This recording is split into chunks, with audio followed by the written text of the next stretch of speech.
A New Hampshire software engineer shot his 9-year-old son to death before taking his own life during supervised visitation at YWCA office, officials said Sunday. An adult supervisor was present when Muni Savyon, 54, of Manchester, took out a handgun and shot 9-year-old Joshua Savyon of Amherst before shooting himself around 10 a.m., the Attorney General's office said.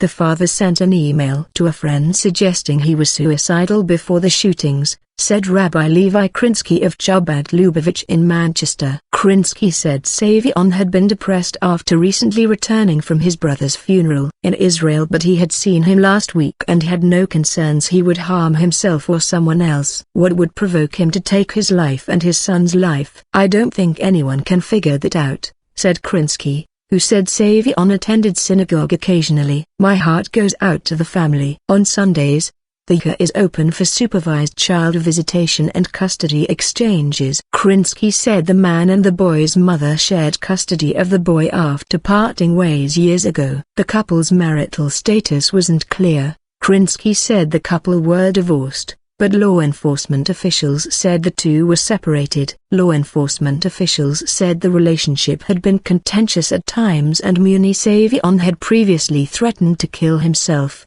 his son's mother and their son. But Helen Savyon, who was once married to Muni Savyon and had remained friends with him after their 1997 divorce, described him as a kind-hearted person. She said he was especially close to his brother and he loved his son, trying to give him varied experiences. He was non-violent.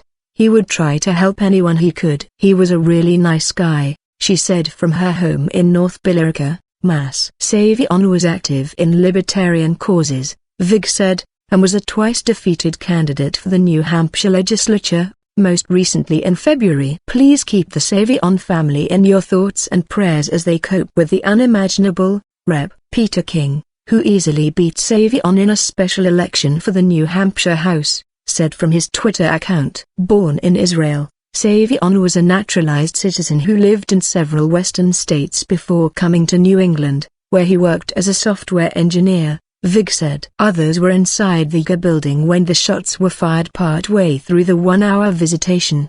The counselor who was present at the time managed to escape unharmed, officials said. The YWCA offered its thoughts and prayers for the families and friends of the victims. CEO Dara Richardson-Heron said the tragedy reminds the national organization of how important its domestic violence services are. We are deeply saddened by the tragic loss of life that occurred at the YWCA New Hampshire today, Richardson-Heron said in a statement Sunday night. Autopsies were scheduled for Monday. Krinsky said he had no idea that Savyon was capable of violence, much less harming his own son. We have to be more and more alert to mental illness and people who are depressed, he said.